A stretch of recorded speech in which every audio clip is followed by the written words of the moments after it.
Hi everybody and welcome back to YouTube channel BTC TV, and we are starting videos from Blockchain Austria Summit as you know, in Vienna in Austria, and this is going to be the first day of this conference. I think this one will be one of the biggest conferences in this year so far, so hopefully we will find great companies, great people to make excellent interviews and good content for you guys. So let's stay tuned and you will find out which companies we met here and which great person we will make interviews with them. So are you ready? Let's go.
Well, I have a background in ICT and education, and after that I was a change manager in large organizations. And at a certain point I thought it would be nice if I could combine all those things together with innovation. And that's how I came to blockchain. I started in the Netherlands, because that's where I'm from, with the Dutch Blockchain Coalition. And from there I explored the rest of the world, Europe and more international. So I'm a member of the European Blockchain Observatory and Forum. There are two working groups there. One of them is called Use Cases and Transition Scenarios. And we have experts from all the European countries participating in that work group. And what we do is that we identify and research themes that are of interest for Europe, considering blockchain and innovation. And then we write reports on it. And those reports are thematic reports that are meant to inform the general audience. So they are non-technical reports explaining certain issues that have to do with blockchain and Europe. Oh, okay, so basically, in other words, you are like bringing to regular people better understanding what is actually blockchain is all about. Yes. Because actually it is very technically difficult to understand, so you are trying to bring to people information regarding what is all about. Exactly. Okay. But why you are so passionate About blockchain? I mean, what do you this technology? What I like is the innovation that it brings. I believe that it brings more transparency and fairness to the world, and it could help a lot of people that are now unbanked or they don't have an official identity, and blockchain could provide that for them. So I believe it will bring more justice to the world. It will create a better world. But do you remember when you first time heard about blockchain? Maybe it was about Bitcoin, I don't know, when you first time heard about it? Well, actually that's a funny story, because I was at a large conference for something completely different. It was a huge building and there were many rooms, and I wanted to go to one of the workshops, and I got lost a little bit and I ended up in a room. I sat down and the presentation started and there was blockchain on the screen. I never heard of it. I said, what is this? So the man started talking about connecting computers together, and I thought, okay, this is ICT, I understand it. He started talking about encryption, okay, I could still follow. And then he said something like, yeah, it could be that banks are going to disappear. And that's where he lost me. I thought, what is he talking about? But after that, I couldn't let it go anymore, so I dove into it, and I wanted to understand more about it. But this is a few years ago. There were no courses yet. There was not easy, understandable material yet about blockchain. And that's when I decided, okay, I want to do something to help everybody understand what blockchain is, because it's not some kind of IT party for technology. It's something that it touches the businesses, it touches society. So I started to start my own business to educate people on blockchain and what it means for their businesses. And from there I joined the European community, and by the way, I'm also a member of the International Organization for Standardization, because we're also working on standards for blockchain, because that's important too. I agree with you.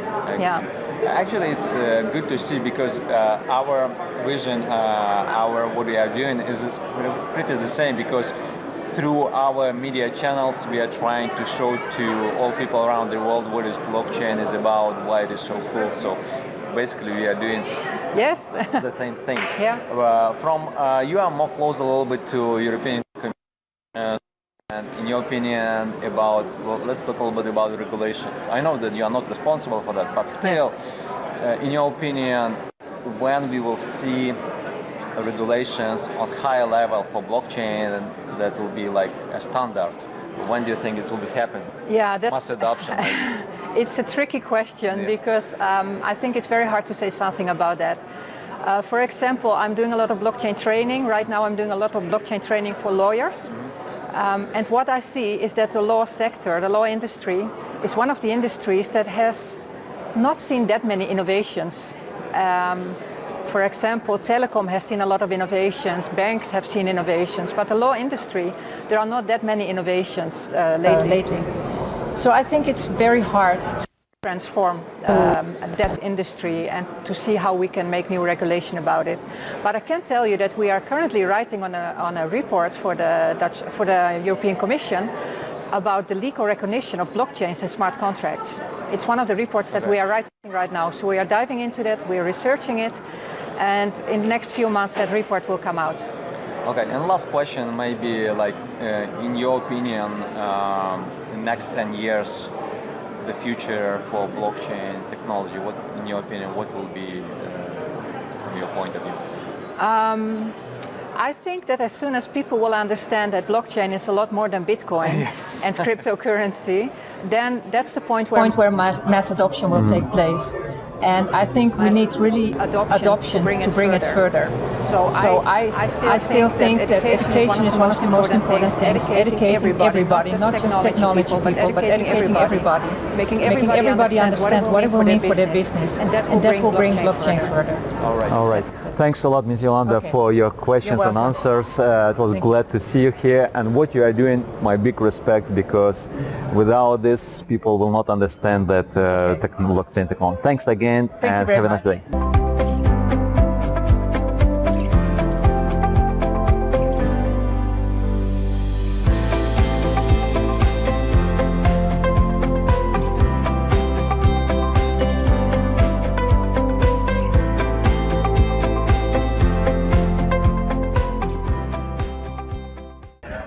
Okay, and our next great person which we met here is famous Mark Hamadi. Mark, thanks for joining us again.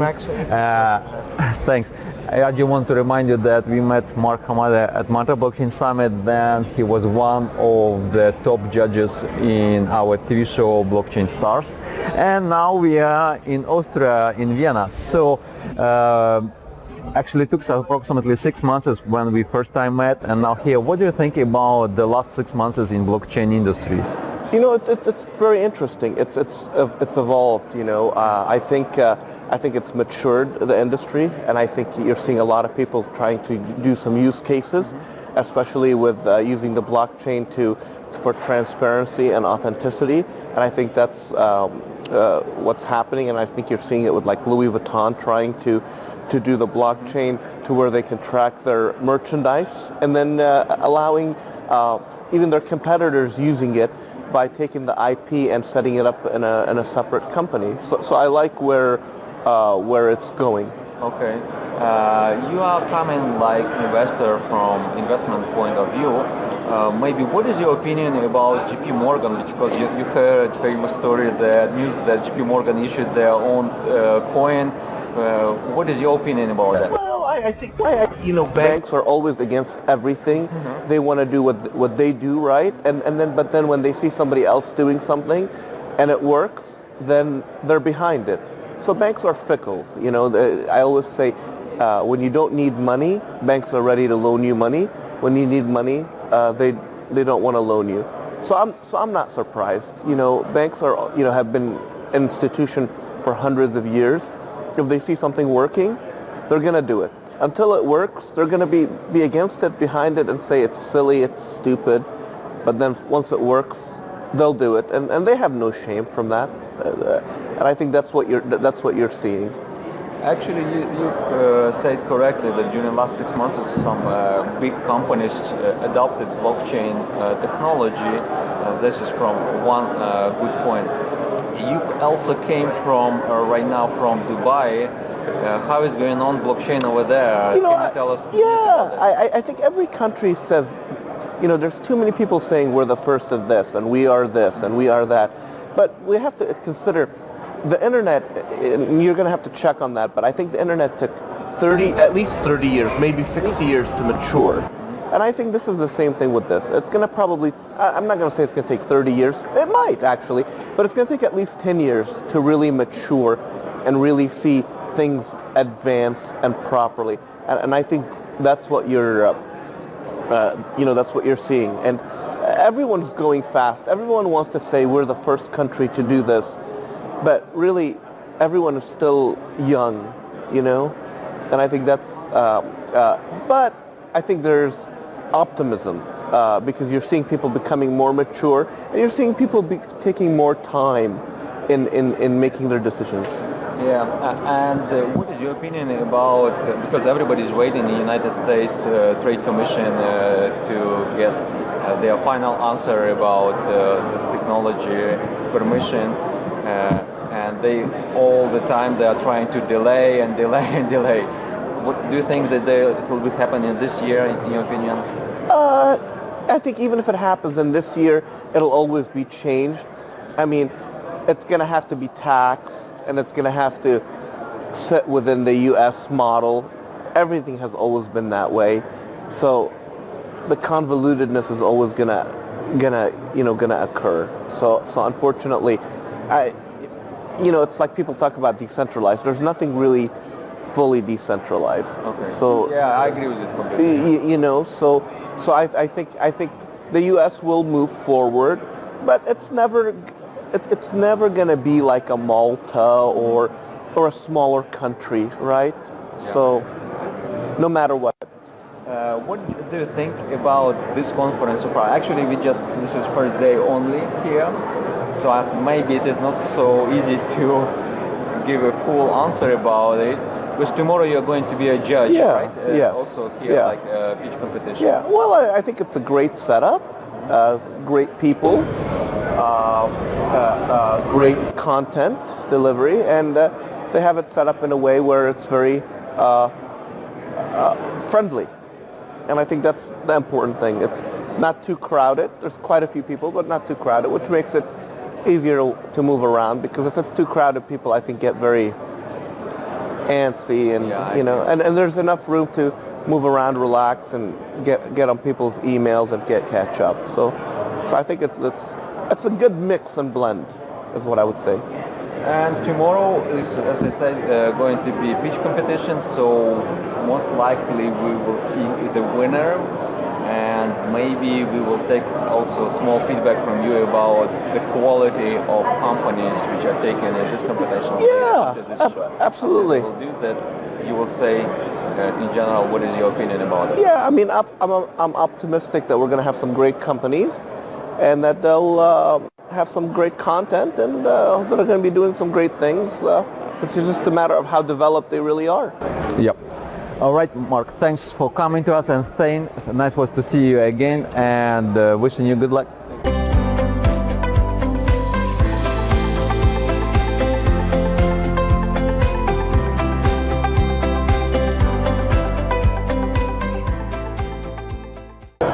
Okay, and we are back at Blockchain Summit in Austria, and right now I am at the corner of Raiffeisen Bank, very famous bank in the worldwide, and Stefan is a representative of Good to meet you. Glad to see you again here. And can you a little bit explain why such big bank here at blockchain conference? What is the reason for that?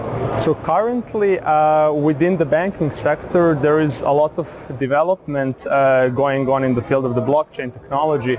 So a lot of banks are realizing the potential and impact that the blockchain technology can have on the everyday business and the banking sector in general. And also within the Raiffeisen Bank International we start realizing this potential, and that is why within the bank we established a blockchain hub which is basically the entity which is responsible for driving, steering and monitoring of blockchain initiatives that are relevant for the banking sector. Okay, thanks. Why you personally passionate about blockchain? Why you like this technology? So basically, I started getting familiar with this technology out of pure curiosity. So as you can imagine, my first interaction with technology came out of Bitcoin, which seemed as very interesting new concept that was going on around. And basically, once I started digging into the technology that is powering Bitcoin, I started learning more about this whole world that can basically not only provide this open blockchain solutions, but at the same time very powerful enterprise blockchain solutions. And that is what we as Raiffeisen Bank International are focusing on. So we are focusing primarily on the development of blockchain solutions in different banking sectors. I see. Tell us a little bit about your hub, right? Is it opening right now for new companies, new startups to join it? So basically, the hub is internal body within our bank, and we are focusing on basically collaborating as well within our bank, but also within different industries. So we are very always open to collaboration with different fintech startups or companies that are dealing with emerging technologies, including blockchain. And so we are basically trying to drive this initiative. So we are coordinating a lot of activities that are going on in our bank when it comes to this. But also it includes collaboration with other companies and organizations outside of our bank. So I would also like to emphasize that we are a proud member of R3 consortia, and this also helps us to be at the edge of the technology by participating in a lot of trials that they're offering to us. And also what it allows us is to collaborate as well with other banks. So we in Raiffeisen Bank International, we firmly believe that the blockchain technology is crossing the boundaries of competitors, of different industries, and this collaboration within the banks, creating an ecosystem, is of utmost importance for the blockchain solutions to succeed eventually. I agree with you. But let's say, for example, I am fintech startup, right? And I want to join to your hub. How it is going on? Is it right now for opening registration, or it is always open only on specific months, for example? So basically, we are in very close cooperation with our fintech partnerships department. And the fintech partnerships department within the bank, they're responsible for coordinating this collaboration with fintechs and startups. So here basically you can see on this wall the elevator lab, and so that is basically the lab which is responsible for cooperation with the fintechs. Okay, so basically it is better to go to this program and read more information about that. Because I see something that applications... Yes, basically applications for the new batch of the elevator lab start on the 24th of April. Actually, so if you're a fintech or a startup having some interesting idea or some business case that you believe might be of relevance for us, please feel free to approach my colleagues within the fintech partnerships department. So yes, if you are in fintech industry, you have some idea, you want to get such big partners like Raiffeisen Bank and another big banks, you can join them at their official site of their partnership program. Yes, thanks. And also one last thing. What I would like to mention is that we don't only offer our expertise to these fintechs and startups, but also because we as Raiffeisen Bank International, we are present in 14 markets within Central and Eastern Europe, and yeah, we are very much open to any kind of collaboration. Stefan, for your answers. Thank you very much. It was a pleasure. Alright, so the first day of Blockchain Summit Austria is coming to the end, and as you saw, we met great people. So far I like this conference, and tomorrow is going to be the second day of it with pitch competition, and we will finally make some interesting review with great companies in it. So don't forget to subscribe to our YouTube channel Btc TV for such more news, for such more conferences, and stay tuned for the second day of Blockchain Austria Summit.